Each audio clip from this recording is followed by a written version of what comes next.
What's up, gang? I wanted to jump on and talk to you a little bit about time restricted eating and how powerful this strategy could be to you during quarantine right now, as we're kind of all stuck inside and eating all the things. My name's Amanda Nybert. I'm a registered dietitian with a passion for health and wellness. And my goal is to provide you with relevant strategies to help you stay on track with your health and wellness. And guys, I get it. Right now is a really hard time to be dialed in and committed to your health and wellness goals. But with that being said, I think it's a really important time to try your best to do something and to make your health and wellness a priority in some ways. It's definitely not the best time to throw in the towel, because I always say if we were dealing with some sort of natural disaster, floods, fires, tornadoes, hurricanes that were kind of locking us all up, then maybe our health would not be such a big deal. But right now we're dealing with a pandemic that is all about where you stand with regards to your health. We know the people that are most compromised in these scenarios are the ones that are, of not the best health. So it's a good time to dial in your exercise and the food you're eating and your activity and your water and all the things. But again, I know it's not easy. So really my motto during this time right now is do something. I feel like the people that are struggling the most are the people that live in that all or nothing mindset. You feel like if you can't do it all, you will do nothing. And you will never succeed if you live with that dieter's mindset. You've really got to be able to adapt and give yourself grace. And my clients that are able to do those two things are the ones that are actually thriving during this period versus just surviving. But one of the things that we really work on in my lean program, Living Energized and Nourished, is a concept called time restricted eating. Some people also call it intermittent fasting. I feel like sometimes when we talk about fasting, people get real scared. They don't like the word fast. But when we call it time restricted eating, it has a different thought process to it. And really, intermittent fasting, time restricted eating, it's not about what you eat. It's about when you eat. And if we look back at our patterns in the 1970s, we actually consumed food for about 10 hours a day. And we actually fasted for about 14 hours a day, because breakfast was at 8, lunch was at 12, dinner was at 5:30, and we were done. All right. There wasn't a lot of snacking between meals. There wasn't late night eating. I remember coming home from high school, and I'm almost 43, and asking my mom for a snack, and what would she do? You're going to ruin your dinner. Nowadays, it's like if we don't feed our kids every 2 hours, we think they're going to die. And then we wonder why they don't sit down and eat chicken broccoli at dinner time. Well, they just had a bowl of goldfish an hour ago.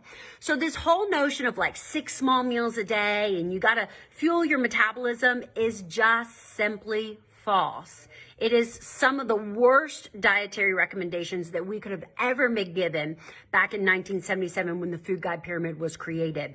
And it was based on a theory that eating increases your metabolism, which it does create more of a metabolic response as we're breaking down and digesting food.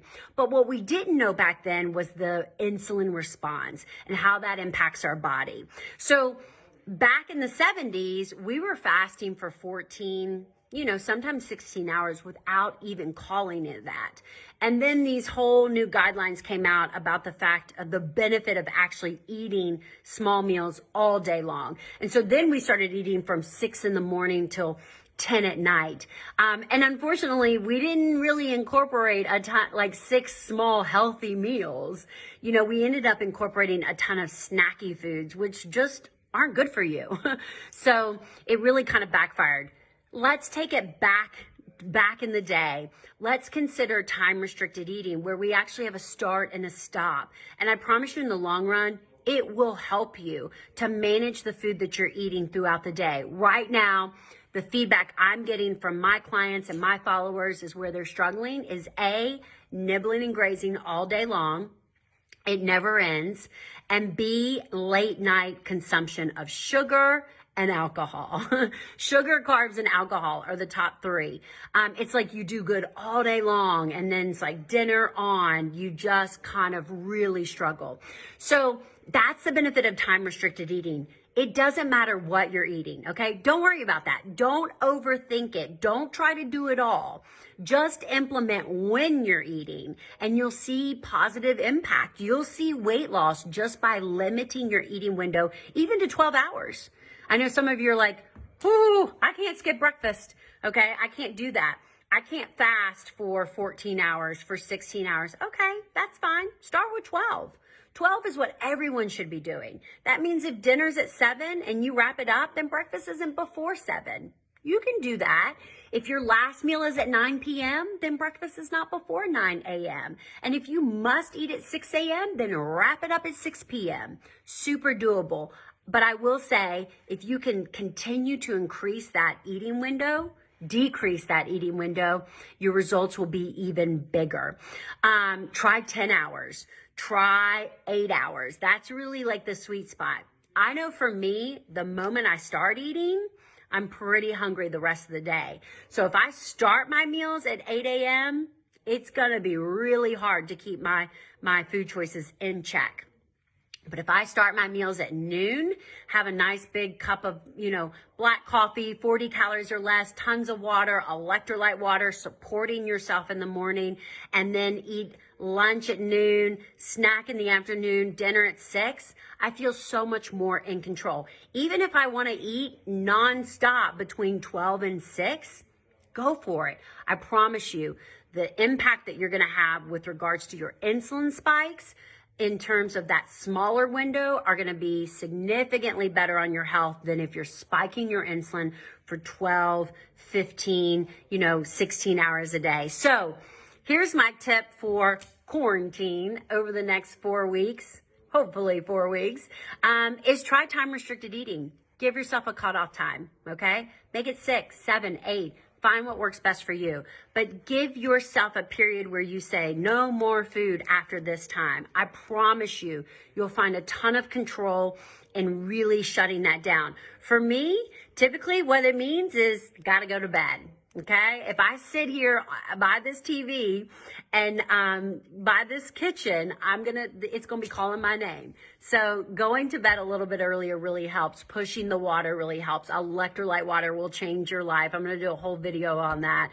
Really help to kind of manage your cravings and intake. But I definitely encourage you over the next week to give yourself kind of that opportunity to when you start eating and when you stop eating, and I promise your results will be super powerful. Keep me posted. Let me know if you have any questions about time restricted eating in the comments below.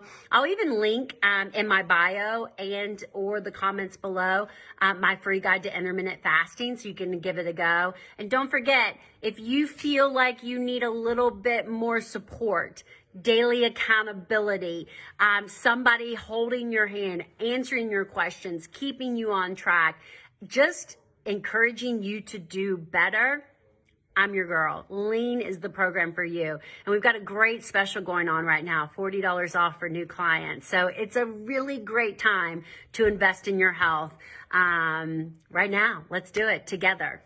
Talk to you soon. Bye.